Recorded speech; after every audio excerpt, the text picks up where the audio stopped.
Liberty Tamil நேயர்களுக்கு வணக்கம். இன்றைய நேர்காணலில் நாம் சந்திக்கிறப்பவர் திராவிட முன்னேற்ற கழகத்தின் செய்தி தொடர்பு துணைத் தலைவர் ஆண்டாள் பிரியதர்ஷினி அவர்கள். வணக்கம் அம்மா. வணக்கம். வணக்கம். இன்றைக்கு மகளிர் தினம். உங்களுக்கு மகளிர் தின வாழ்த்துக்கள். மகளிர் தினத்தை முன்னிட்டு முதல்வர் அவர்கள் அடுக்கடுத்தான திட்டங்களை தொடங்கி வைக்கிறாரு. காலையில் ஒரு வீடியோ வெளியிட்டிருந்தார். அதில் மகளிர் உரிமை தொகையாகட்டும், விடியல் பயணமாகட்டும், பல்வேறு திட்டங்களை வரிசைப்படுத்தி அவர் வாழ்த்து சொல்கிறாரு. இன்னொரு புறத்தில் விஜய் அவர்கள் ஒரு வீடியோ வெளியிட்டிருக்கிறாரு. மகளிர் தினத்தன்று பெண்களுக்கு எங்கேயுமே பாதுகாப்பு இல்லை, 2026 திமுக ஆட்சியை அகற்றணும், நாம் தான் இந்த ஆட்சியை கொண்டு வந்தோம், ஆனால் இன்றைக்கு திமுக நம்மளை ஏமாத்திருச்சு, பெண்களுக்கு பாதுகாப்பு இல்லாதனால இந்த திமுக அரசு அகற்றணும்னு சொல்லி அவர் ஒரு வீடியோ வெளியிட்டிருக்கிறாரு. இந்த விஷயங்களை நீங்கள் எப்படி பார்க்குறீங்க? முதல்ல நம்முடைய வாழ்த்துக்களை சொல்லிவிடலாம். தொடர் பயணங்களால் நிறைய கூட்டங்கள்ல பேசினதுனால குரல் ரொம்ப இதுவா இருக்கு. அதை கொஞ்சம் பொறுத்துக்கிட்டு நம்முடைய நேயர்கள் இந்த நிகழ்ச்சியை பார்க்கணும். முதல்ல நம்முடைய முதல்வர் இன்றைக்கு பிங்க் ஆட்டோ அப்படிங்கிற பெண்கள் தங்கள் சுய காலில் நிற்பதற்கான ஒரு திட்டத்தை ஆரம்பித்திருக்கிறார். இந்த மாதிரி ஆட்டோ ஓட்டுநர்களுக்கு தமிழ்நாட்டுல குறிப்பா சைதாப்பேட்டை தொகுதியில என்ன தெரியுமா நடந்தது? இந்த மாதிரி பெண் ஆட்டோ ஓட்டுநர்களுக்கு சைதாப்பேட்டை தொகுதியை சார்ந்த நம்முடைய எம்எல்ஏ மாண்புமிகு சுகாதாரத்துறை அமைச்சர் மா சுப்பிரமணியம் அவர்கள் அந்த பெண்களுக்கு ஆட்டோ வாங்கி கொடுத்துட்டு முதல் தவணை பணம் இருக்குல்ல, அந்த முதல் தவணை பணத்தையும் கூட அவரே கட்டினார் அத்தனை பேருக்கும். அந்த ஒரு சுமை கூட அவங்களுக்கு வந்துடக்கூடாது. மானிய விலையில் அவர்களுக்கு அந்த ஆட்டோக்கள் கிடைத்தன. அது கடந்த வருட செய்தி. இன்னைக்கு நம்முடைய மாண்புமிகு முதல்வர் பிங்க் ஆட்டோ அப்படிங்கறத உருவாக்கி அந்த திட்டத்தின் மூலமாக மகளிர் சுய காலில் நிற்பதற்காக ஒரு திட்டத்தை ஏற்படுத்தி கொடுத்திருக்கிறார். அப்புறம் நீங்க அந்த நடிகர் தமிழக வெற்றி கழகம் அப்படிங்கிற, நான் அது தமிழக வெற்று கழகம் அப்படின்னு தான் எப்பவுமே சொல்லுவேன். ஏன்னா அவர்கள் சொல்கின்ற அந்த கருத்துகள், அவர்களுடைய சிந்தனைகள் எந்த விதத்திலும் பொருத்தமாக இல்லை தமிழ்நாட்டுக்கு அப்படிங்கிறது மிக முக்கியம். அந்த மாதிரியான ஒரு நிலையில இன்னைக்கு அவர் வெளியிட்டு இருக்கிற அந்த ஆடியோ இருக்குல்ல, அந்த வீடியோ, அதை பார்க்கும்போது ஒரு நடிகர், அவர் இன்னமும் அந்த நடிகர்ங்கிற உணர்வுல இருந்தே வெளியில வரல. பக்கத்துல அந்த சைட்ல இருக்கக்கூடிய அந்த ஸ்கிரிப்ட் பேப்பரை பார்த்துட்டு பேசுறாரு. பெண்களுக்கு மகளிருக்கு ஒரு வாழ்த்து சொல்வதை கூட, அல்லது மகளிருக்கான ஒரு உணர்வெழுச்சியான செய்தியை சொல்வதற்கு கூட அவருக்கு உள்ளத்திலிருந்து வரமாட்டேங்குது. வெறுமே உதட்டளவுல உதடு பிரியாம ஒரு டயலாக பேசுற மாதிரி டப்பிங்ல பாத்துக்கலாம்ப்பா அப்படின்னு சொல்லிட்டு உதடு பிரியாம சினிமால பேசுவாங்க. அந்த மாதிரிதான் அவர் பேசுறாரு. அப்புறம் மகளிர் பாதுகாப்பு இல்லை, உடனே திமுக ஆட்சியை அகற்றி விடணும், நாம தான் தேர்ந்தெடுத்தோம், நாம தான் அகற்றணும் அப்படிங்கிறாரு. மகளிர் பாதுகாப்புனா என்னங்கிறது முதல்ல அந்த தலைவருக்கு, அந்த நடிகருக்கு தெரியுமா? சினிமால வர்ற மாதிரி டைரக்டர் வந்து சொல்லுவாரு, இப்போ ஒரு வன்புணர்வு காட்சி இருக்கு, அப்புறம் நீங்க எல்லாம் ஓடி வரீங்க, அந்த பெண்ணை காப்பாத்துறீங்க அப்படின்னு சொல்ற மாதிரியான ஒரு விஷயம் இல்லை. இது உணர்வு சம்பந்தப்பட்டது. உணர்வு பாதுகாப்பு, உணவு பாதுகாப்பு, கல்வி பாதுகாப்பு, வேலை பாதுகாப்பு, பொருளாதார பாதுகாப்புன்னு இத்தனை அடங்கி இருக்கு இந்த விஷயத்துல. கூடுதலாக சமூக பாதுகாப்புன்னு வேற ஒண்ணு இருக்கு. இத்தனை அலகுகளிலும் இந்தியாவிலேயே தமிழ்நாட்டில் தான் முதன்மை மாநிலமாக பெண்கள் பாதுகாப்பில் இருக்கிறது அப்படிங்கிறது நிதி ஆயோக் கொடுக்கின்ற, ஒன்றிய அரசின் புள்ளி விவரங்கள் கொடுக்கின்ற தகவல். அதை தவிர இந்த தமிழ்நாட்டில் கொஞ்ச நாளுக்கு முன்னாடி நம்முடைய ஆளுநர் அவர்கள் சிதம்பரம் கோயில்ல பெண்களுக்கு இளவயது திருமணங்கள், குழந்தை திருமணங்கள் நடக்கவில்லைன்னு சொன்னார்ல, அது எவ்வளவு தூரம் சமூக பாதுகாப்புக்கு ஒவ்வாததாக இருந்தது. அந்த நேரத்துல, அந்த குழந்தை திருமணம் நடந்த நேரத்துல விஜய் என்ன பண்ணிட்டு இருந்தாரு? வெளிநாட்டுக்கு ஷூட்டிங் போயிட்டாரா? இந்த மாதிரியான ஒரு பொய்யை ஆளுநர் கட்டவிழ்த்து விட்டார். அங்கே சிதம்பரம் கோயிலில் குழந்தைகளுக்கு திருமணம் நடத்தப்பட்டதுங்கிறத தமிழ்நாடு அரசு சான்றுகளோடு நிரூபிச்சு. அப்போ என்ன பண்ணாரு நம்முடைய இந்த நடிகர்? அது முதல்ல முக்கியம். அப்புறம் ஒன்றியத்துல பில்கிஸ் பானு கதற கதற கதற கதற அந்த அம்மாவை வன்புணர்வு செய்து அவரை சித்திரவதை செய்த அந்த சங்கிகள், அவர்களுக்கு முன் விடுதலை கொடுத்தது ஒன்றிய அரசு. அவர்களுக்கு வெற்றி திலகமிட்டு அந்த சங்கிகள் வரவேற்றார்கள். அப்புறம் திரும்பவும் பில்கிஸ் பானு போராடி அப்புறம்தான் இந்த சங்கிகள் திரும்பவும் சிறையில அடைக்கப்பட்டிருக்காங்க. அந்த பில்கிஸ் பானுவோட போராட்டத்துக்கு, அவருக்கு நேர்ந்த அந்த அநீதிக்கு இந்த தலைவர் ஏதாவது குரல் கொடுத்தாரா? அப்புறம் சாக்ஷி மாலிக் என்ற மல்யுத்த வீராங்கனை, அந்த அம்மா அவர் பாலியல் துன்பம் செய்தார்கள், பாலியல் துன்புறுத்தல் செய்தார் அப்படிங்கிற அந்த குரலுக்கு எதிராக பிரதமரும் குரல் கொடுக்கவே இல்லை, அப்புறம் சங்கிகளும் குரல் கொடுக்கவே இல்லை, அந்த பெண்ணுக்கு நீதி கிடைக்கவே இல்லை என்று தெருவில் இறங்கி போராடினார்கள். அப்போது இவர் என்ன பண்ணிட்டு இருந்தாரு, இந்த தாவக்கோட தலைவர் எங்க போயிருந்தார், ஷூட்டிங் போயிருந்தாரா? அது மிக முக்கியமான கேள்வி. இப்படி அது தவிர மிக மிக மிக மிக முக்கியம், நம்முடைய மணிப்பூர்ல அந்த தோல்வி, அந்த பெண்ணை நிர்வாணமாக்கி தெருக்களில் இழுத்து வந்தார்கள்ல, அந்த நேரத்துல இந்த தலைவர் என்ன பண்ணிட்டு இருந்தாரு, இழுத்து போத்தி தூங்கிட்டு இருந்தாரா, அல்லது வயிறு முழுக்க சாப்பிட்டுட்டு உருண்டுட்டு இருந்தாராங்கிறது ஒரு கேள்வி. அல்லது இவருக்கு தமிழ்நாட்டில் நடக்கின்ற விஷயங்கள் மட்டும்தான் தெரியுதா, அதுவும் தமிழ்நாட்டில் நடக்கின்ற நல்ல விஷயங்கள் எதுவுமே தெரிய மாட்டேங்குதா அப்படிங்கிறது ஒரு மிகப்பெரிய கேள்வியா இருக்கு. அந்த மணிப்பூரில் முதல்வரால் சிக்கலை தீர்க்க முடியவில்லை என்பதற்காகத்தான் இப்போது அந்த முதல்வரை நீக்கிவிட்டு அங்க ஆளுநர் ஆட்சியை நியமித்திருக்கிறார்கள். அப்படிங்கும் போது ஒன்றிய அரசு தோல்வியுற்று இருக்கிறது பெண்கள் பாதுகாப்பில் அப்படிங்கிறத இவர் ஒத்துக்கிறாரா? அதான் மிக முக்கியம். தமிழ்நாட்டை எடுத்துக்கிட்டீங்கன்னா முதல்ல உணர்வு பாதுகாப்பு. வெளி மாநிலங்களிலிருந்து தமிழ்நாட்டுக்கு குடியேறுகின்ற அந்த வெளி மாநில பெண்கள் சொல்வது, இங்கே நாங்கள் பாதுகாப்பாக உணர்கிறோம், மகிழ்ச்சியாக வேலை செய்கிறோம், இங்கே இருக்கின்ற மக்கள் அன்பாக இருக்கிறார்கள், இங்கே இருக்கின்ற அரசின் மூலமாக எங்களுக்கு பல நல்ல திட்டங்கள் கிடைத்து கொண்டிருக்கின்றன அப்படின்னு அவங்க சொல்றாங்க. உணர்வு பாதுகாப்பு, ஹாப்பி டேஸ் அப்படிங்கிறது எங்க இருக்குன்னா இந்தியாவில் தமிழ்நாட்டில் தான் மிக அதிகமாக இருக்கிறது அப்படிங்கிறது. அப்புறம் உணவு பாதுகாப்புன்னு எடுத்துக்கிட்டீங்கன்னா இப்போ இல்லைங்கிறாரு. அதாவது திமுக ஆட்சி வர்றதுக்கு நானே ஆதரவா இருந்தேன், நாம் தான் அந்த ஆட்சியை கொண்டு வந்தோம், ஆனா இப்போ இல்லை, இப்போ பாதுகாப்பு இல்லை, அதனாலதான் தமிழகம் முழுவதும் இன்றைக்கு தாவிக கட்சியினர் போராட்டம் நடத்துறாங்க, பெண்களுக்கு பாதுகாப்பு வேண்டி எல்லா இடங்களிலும் போராட்டம் நடத்துறாங்க. சரி, இவர் போட்ட ஒரே ஒரு ஓட்டால நம்முடைய திமுக ஜெயிச்சுதா? இவர் போட்ட ஒரே ஒரு ஓட்டால திமுக ஜெயிச்சுதா? இவர் போட்டதுனால திமுக ஜெயிச்சதுன்றாரு. இது என்னது, இவர் ஒரு மண்ணுருண்டை. அதை முதல்ல நினைவில் வச்சுக்க சொல்லுங்க. அப்புறம் இன்னைக்கு வேலூர்ல இவங்க கட்சியை சார்ந்தவர்கள் பேனர் வச்சிருக்காங்க. அதுல வி சப்போர்ட் விமன் ஹாரஸ்மெண்ட் வச்சிருக்காங்க ஆங்கிலத்துல. We support women harassment, we stand against women harassment சொல்றதுக்கு பதிலா we stand for women harassment வச்சிருக்காங்க. இந்த அளவுக்கு அவர்கள் ஏன் தமிழ்லயே போடாத, தமிழ்ல போட, உணர்வு பூர்வமான விஷயம் தாய்மொழியில சொல்லுங்க. சரி, ஆங்கிலத்துல தான் சொல்றீங்கன்னா அப்போ நீங்க பேசுகின்ற அந்த வார்த்தைகள் வெற்று வார்த்தைகளாக இருக்கின்றன. வி ஸ்டாண்ட் ஃபார் விமன் ஹாரஸ்மெண்ட்னு போடுற அளவுக்கு இவர்கள் தாங்கள் பெண்களின் அச்சுறுத்தலை, பெண்களுக்கான துன்புறுத்தலை ஆதரவு கொடுக்கிறோம் அப்படின்னு சொல்கின்ற அந்த தொண்டர்களைத்தான் இந்த தலைவர் வைத்திருக்கிறார்.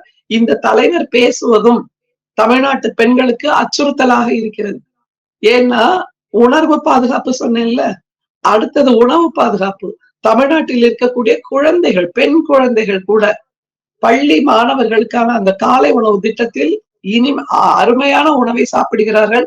அதன் மூலமாக உணவு பாதுகாப்பு, ஆரோக்கிய பாதுகாப்பு தமிழ்நாட்டில் இருக்கின்ற பெண் குழந்தைகளுக்கு கிடைக்கிறது. அடுத்தது கல்வி பாதுகாப்பு. தமிழ்நாட்டில் இருக்கின்ற அரசு பள்ளிகளில் நீங்கள் படித்தீர்களானால் உங்களுக்கான மேற்கல்விக்கு தமிழ்நாட்டு அரசு உதவித்தொகை கொடுக்கிறது. அதை தவிர நாள் முதல்வன் திட்டம் இருக்கிறது, புதுமை பெண் திட்டம் இருக்கிறது. இதன் மூலமாக அவர்கள் மேற்கல்வி படிப்பதற்காக திட்டங்களை உருவாக்கி வைத்திருக்கிறோம். எனவே பாதுகாப்புனா உடனே உடல் பாதுகாப்பு மட்டுமே இவர்கள் சினிமால யோசிக்கிற மாதிரி இந்த தலைவரும் யோசித்துக் கொண்டிருக்கிறார். பெண்களின் பாதுகாப்பு என்பது பல அடுக்குகளை கொண்டது, அது தெரியுமா இவருக்கு முதல்ல? அப்புறம் இந்த பள்ளியில் படித்துவிட்டு கல்லூரிக்கு போகும்போது அந்த பெண்ணுக்கு புதுமை பெண் திட்டம் மூலமாக மாதா மாதம் 1000 ரூபாய் பொருளாதார பாதுகாப்பு கிடைக்கிறது. அப்புறம் அதை படிச்சு முடிச்ச அப்புறம் வேலைக்கு போறா அப்படிங்கும் போது அங்கே 50% இடஒதுக்கீடு இருக்கிறது. நான் பல பயணங்களுக்கு போகிறேன், அங்கே இருக்கின்ற உயர் பதவியில், முடிவெடுக்கக்கூடிய பதவியில் இருக்கக்கூடியவர்கள் எல்லாம் பெண்கள். அவங்க சொல்றது என்ன தெரியுமா, எங்களுக்கு இந்த பதவி கிடைத்தது என்பது நம்முடைய முத்தமிழறிஞர் கலைஞர் கொண்டு வந்த இடஒதுக்கீட்டு திட்டத்தால் தான். அது மாதிரி தமிழில் படிப்பவர்களுக்கு 20% இடஒதுக்கீடு. இது எல்லாமே பெண்களுக்கான பாதுகாப்பு. எல்லா வாசல்களையும் அடைத்து வைத்திருக்கிறது. பள்ளிகளின் வாசல், கல்லூரிகளின் வாசல், வேலைகளின் வாசல், அலுவலகங்களின் வாசல் எல்லாவற்றையும் அடைத்து வைத்துவிட்டு ஒன்றிய அரசு பெண்களுக்கு எதிராக இயங்கிக் கொண்டிருக்கிறது. ஆனால் தமிழ்நாட்டு அரசுதான் இப்படியாக பல திட்டங்களை கொடுத்து உணர்வு பாதுகாப்பு, வேலை பாதுகாப்பு, கல்வி பாதுகாப்பு என்பதாக பல விஷயங்களில் வாசல்களை திறந்து விடுகிறது. அதை தவிர கைம்பெண்களுக்கு 5 கைம்பெண்கள் எப்படிப்பட்ட சமூக பாதுகாப்பில் இருப்பார்கள்னு உங்களுக்கு தெரியும். 5% கடன் வட்டியில் அவர்கள் தொழில் செய்வதற்கு நம்முடைய அரசு மானியம் கொடுக்கிறது. இது தெரியுமா? அது மாதிரி நம்முடைய சுய உதவி குழு அவர்களுடைய கடனை ரத்து செய்து சட்டம் போட்டார் நம்முடைய முதல்வர். அதுக்கப்புறம் இந்த சுய உதவி குழுவில் இருப்பவர்கள் கடன் பெற்று தொழில் செய்ய வேண்டுமானால் 10 லட்சத்திலிருந்து இப்போது 20 லட்சமாக அந்த தொகை உயர்த்தப்பட்டிருக்கிறது. அதை தவிர பயணம், விடியல் பயணம், அதுவும் அவர்களுக்கான சமூக பாதுகாப்பு. அதுல என்னன்னா, முதல்ல டிக்கெட் வாங்க வேண்டாங்கிறது ஒண்ணு. டிக்கெட் வாங்கலைன்னா நீ உன்னோட ஐடி ப்ரூஃப கொடு அப்படின்னு கூட சில சமயம் கேட்க கூடும். அதனால டிக்கெட்டும் வாங்க வேண்டாம், பெண்களுக்கு ஐடி ப்ரூஃபும் தேவையில்லை என்பதான சின்ன சின்ன நுணுக்கங்கள், அதையெல்லாம் கூட யோசித்து நம்முடைய முதல்வர் திட்டங்களை தீட்டுகிறார். அதனால்தான் அவரை அப்பா என்று வாய் நிறைய நம்முடைய தமிழ்நாட்டு இளைஞர்கள் கூப்பிட்டுக் கொண்டிருக்கிறார்கள் என்பதை இவருக்கு சொல்ல வேண்டும். அப்பா என்றால் மகளுக்கான முழுமையான பாதுகாப்பை கொடுப்பவர், குடும்பத்துக்கான முழுமையான பாதுகாப்பை கொடுப்பவர். அந்த நிலையில்தான் நம்முடைய முதல்வர் திட்டங்களை செயல்படுத்தி கொண்டிருக்கிறார். சும்மா எழுதி கொடுத்த எவனோ போற வழியில மண்டபத்துல உட்கார்ந்து எழுதி கொடுத்ததை வாங்கிட்டு வந்து இங்க தர்மி பாடல் சொன்ன மாதிரி இவர் உளறிட்டு இருக்காரு. இன்னமும் ஏதோ ஒரு ஷார்ட்டுக்கு உட்கார்ந்துட்டு ஸ்கிரிப்ட பார்த்து பார்த்து பேசுறாரு. உணர்வெழுச்சியாக பேச தெரியவில்லை, தமிழை பேச தெரியவில்லை, எண்ணங்களை பேச தெரியவில்லை. அதை தவிர மிக நீண்ட திராவிட இயக்க வரலாறு இருக்கிறது. தோல் சீலை போராட்டம் இவருக்கு தெரியுமா? தேவதாசி முறை ஒழிப்பு சட்டம் இவருக்கு தெரியுமா? எத்தனை முறை தான் திராவிட பெண்கள் முதல் சட்டமன்ற உறுப்பினராக்கி இருக்கிறார்கள். அதை தவிர அரசியலில் பெண்கள் திமுகவில் தான் மிக அதிகமாக இருக்கிறார்கள். சிந்தனையாளர்கள் இருக்கிறார்கள், படைப்பாளர்கள் இருக்கிறார்கள். அதை தவிர பெண்கள் எழுதுவதை, பெண்கள் சிந்திப்பதை ஒன்றிய அரசு ஏற்றுக்கொள்வதே இல்லை. பெண் பத்திரிகையாளர்களை கூட சுட்டு கொன்ற ஒன்றிய அரசு. நல்லா தெரியும்ல அது. கௌரி லங்கேஷுக்கு எதை பரிசாக கொடுத்தார்கள்? எதிர்குரலை எழுப்பினார்னு சுட்டு கொண்டாங்க. நம்முடைய தமிழ்நாட்டில் பெண்களுக்கு, எழுதுகின்ற பெண்களுக்கு கலைஞர் எழுதுகோல் என்று லட்சங்கள் கணக்கில் பரிசை கொடுத்து விருதுகளும் கொடுத்து கௌரவித்துக் கொண்டிருக்கிறது நம்முடைய தமிழ்நாட்டு திராவிட மாடல் அரசு, நம்முடைய முதல்வர். அதை தவிர தாய்மொழி பாதுகாப்பு, அதுவும் பெண்கள் பாதுகாப்பு சம்பந்தப்பட்டதானே. ஒரு பெண் பேசுகின்ற மொழி களவாடப்படுகிறது. இந்தியாவில் இருக்கக்கூடிய எல்லா தாய்மொழிகளும் அழித்தொழிக்கப்படுகின்றன, கல்லறைக்கு அனுப்பப்படுகின்றன. இந்த நேரத்தில் அதற்கு எதிராக குரல் கொடுக்காமல் இவர் என்ன சொல்றாரு? அன்னைக்கு அந்த டீலிமிட்டேஷன்ல கூட எம்பிக்கள் குறைப்பு என்பது பொதுமக்களுக்கான பிரச்சனை இல்லை, டெமோக்ராட்டிக்கலி சென்ட்ரிக்கு ஏதோ அது ஒரு இங்கிலீஷ் வார்த்தையை போட்டு இவருக்கு தெரியாத வார்த்தைகளை அவரோ எழுதி கொடுத்துட்டாரு. அதை வச்சு உளறிட்டு இருந்தாரு. டீலிமிட்டேஷன் மூலமாக பெண்களின் இடமும் பறிபோக போகிறது என்பதை அவர் உணர்ந்திருக்கிறாரா? பெண்கள் பாதுகாப்பு என்பது மிக நீளமானது. அது டீலிமிட்டேஷன் மூலமாக பெண்கள் அரசியலில் வருவது, பொது வாழ்க்கையில் வருவதெல்லாம் தடைபட போகிறது. அந்த அச்சத்தில் தான், அந்த அக்கறையில் தான் நம்முடைய முதல்வர் அதை முதலாக குரல் எடுத்து பேசிக் கொண்டிருக்கிறார். அதே மாதிரி தாய்மொழி, மும்மொழியை எங்கள் மீது திணிக்காதே, காரணம் நாங்கள் தாய்மொழியை காப்பாற்ற வேண்டும். தாய்மொழி என்பது பெண்களுக்கு உரிமையான ஒன்று, அதற்காகவும் குரல் கொடுத்து கொண்டிருக்கிறார். இப்படி பெண்கள் பாதுகாப்பு என்பது பல அடர்த்திகள் சார்ந்ததுப்பா, பல அடுக்குகள் சார்ந்தது. மகளிர் தினத்தன்னைக்கு பெண்களுக்காக போராடினா கூட இந்த அரசு ஒடுக்கி ஜனநாயகத்தை மீறி அவங்களை கைது பண்ணி உள்ள வைக்குதுன்னு சொல்லி தமிழக அரசுக்கு கண்டனம் தெரிவிக்கிறார் விஜய். யார் போராடினா மகளிர் தினம் அன்னைக்கு? தாவேக்கா தொண்டர்கள் பெண்கள் போராடுறாங்க, இதெல்லாம் கைது பண்ணலாமா? மகளிர் தினத்தன்னைக்கு ஒரு போராட்டம் நடத்தக்கூடாதா? பெண்கள் பாதுகாப்பு வேண்டி, அதுக்கு கைது பண்ணுவீங்களா? விடுவீங்க அப்படிங்கிறாரு. சினிமா எல்லாம் வெள்ளிக்கிழமை ரிலீஸ் பண்ணி இவருக்கு பழக்கம் இல்ல. அதனால ஏதாவது ஒரு முக்கியமான நாள்ல ஏதாவது ஒரு கண்டென்ட் தான் கிரியேட் பண்ணணும் அப்படிங்கிறதுக்காக ஒரு போராட்டம், அப்படி போராட்டம்ங்கிற வார்த்தையெல்லாம் இவர் பயன்படுத்த வேண்டாம் சொல்லுங்க தயவுசெய்து. போராட்டம் என்பது உணர்வெழுச்சியோடு மிக்க ஒன்று. அதற்கு கருத்தியல் சார்ந்த சிந்தனைகள் வேணும். முதல்ல திமுகவை அழிக்கணும், திமுகவை எதிர்க்கணும். இது ஒண்ணுதானே இவருக்கு. திமுகவை ராஜாஜி முதற்கொண்டு எதிர்த்தார்கள்.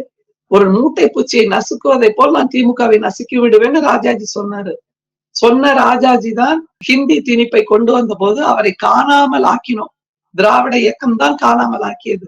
திராவிட இயக்க வீராங்கனைகள் தான் காணாமல் ஆக்கினார்கள். அதுக்கப்புறம் எத்தனையோ பேர் சொல்லிட்டாங்க, திமுகவை எதிர்ப்போம், திமுகவை எதிர்ப்போம் அப்படின்னு. சொல்லுங்க, திமுகவை எதிர்ப்போம்னு சொன்னாதான் உங்களுக்கு புகழ் வெளிச்சம் கிடைக்கும். திமுகவை எதிர்ப்போம்னு சொன்னாதான் உங்களுக்கு மீடியா அட்டென்ஷன் கிடைக்கும். அதனால சொல்லுங்க. ஆனால் மக்களுக்கு இவ்வளவு நல்ல திட்டங்களை நூற்றாண்டு காலமாக செய்து கொண்டிருக்கின்ற திராவிட இயக்கம், நம்முடைய திராவிட முன்னேற்ற கழகம். அதை தவிர இன்னொன்னுப்பா, இந்த இளவயது சிறுவர் சிறுமிகள் இருக்காங்கல்ல, டீனேஜர்ஸ், அவங்க இந்த தலைவரை பார்க்கின்ற ஒரு மகிழ்ச்சியில் அவரை பார்க்க போகிறார்கள். ஆனால் அவர்களுக்கு சிந்தனை தெளிவு இல்லை. எனவே அந்த சிந்தனை தெளிவு இல்லாத அந்த 8% மக்களின் ஓட்டுதான் எப்போதும் இந்த மாதிரி ஒரு ஆமைக்கறிக்கு வரும், இந்த அணில் குஞ்சுக்கு வரும், இந்த ஆட்டுக்குட்டிக்கு வரும். அந்த டீனேஜ் 8% மக்கள் டீனேஜை கடந்து 25 வயசு கடந்து வாழ்க்கைக்குள்ள அடிபடும் போது, ஓ இவங்க பேசுறதெல்லாம் வாழ்க்கைக்கு ஒத்து வராது போல இருக்கு அப்படிங்கிறத புரிஞ்சுப்பாங்க. அதனால இந்த டீனேஜர்ஸ் 8% ஓட்டை நம்பி இவர் களத்தில் இறங்க வேண்டாம் அப்படிங்கிறத சொல்லுங்க. கட்சி துவங்கிய ஒரே வருஷத்துக்குள்ள முதல்வர் நாற்காலி தான் எனக்கு கனவு. திமுக அப்படி வரவில்லை. கட்சி துவங்கி காத்திருந்து மக்கள் பணி ஆற்றி 67 தான் கட்சி தேர்தல் களத்திற்கு வந்தார்கள்ங்கிறத சொல்லுங்க. முதல்ல இவர் தன்னை மக்களிடம் நிறுவிக்கொள்ள வேண்டும். கருத்தியலை முன்வைக்க வேண்டும். என்ன கருத்தியலுக்காக தான் போராடுகிறோம், அதை விட்டுட்டு இவருக்கு கொடுத்த அஜெண்டா எப்ப பாரு திமுக திமுக திமுகன்னு கிளிப்பிள்ளை மாதிரி சொல்லிட்டே இரு அப்படிங்கிறது. அது யார் சொல்லி இவர் நடனம் ஆடுகிறார், யார் சொல்லி இவர் நாடகம் ஆடுகிறார். He is dancing to the tunes of whose அப்படிங்கிறது எங்களுக்கு தெரியும். He is dancing to whose tunes அப்படிங்கிறது எங்களுக்கு தெரியும். இந்த நாடகத்தை எல்லாம் நிறைய பார்த்தாச்சு. ஒண்ணு வேணா நீங்க சொல்லுங்க அஜீஸ் அவர்கிட்ட, அவருக்கு முதல்வர் நாற்காலி தான் கனவா இருக்குன்னா, சினிமால டைரக்டர்னு நாற்காலிக்கு பின்னாடி எழுதி வச்சிருப்பாங்கல்ல, அது மாதிரி ஏதாவது ஒரு பர்னிச்சர் ஷாப்ல போய் ஒரு நாற்காலியை வாங்கிக்கிட்டு முதல்வர்னு எழுதி வச்சுட்டு அதுல போய் உட்கார சொல்லுங்க. அந்த கோட்டையில் இருக்கின்ற முதல்வர் நாற்காலிக்கு செல்லுகின்ற பாதை என்பது வெறுமே விசிலடிச்சான் குஞ்சுகளால் வருவதல்ல, உணர்வெழுச்சியால், தமிழ்நாட்டில் இருக்கக்கூடிய குடும்பங்கள் பெறுகின்ற பயன்களால், அந்த மகளிருக்கான திட்டங்களால், குழந்தை பருவத்திலிருந்து வயதான முதியவர்கள் வரைக்கும் நம்முடைய முதல்வர் கொண்டு வந்திருக்கின்ற நாட்டு நலன் சார்ந்த திட்டங்களால் தான் வந்திருக்கிறது என்பதை அவருக்கு சொல்லுங்கள்.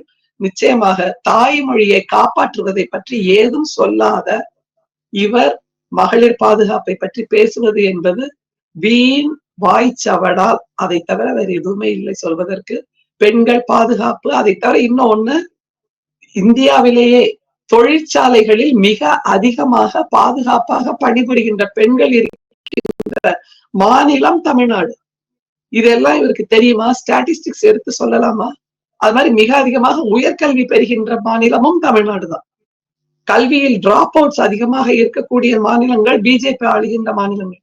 எனவே இப்ப மகளிர் தினத்தன்றைக்கு மகளிர் பாதுகாப்பு இல்லை, அதனால் திமுக ஆட்சி அழிக்கணும்னா சூரியனால் தான் பெண்களுக்கு பாதுகாப்பு.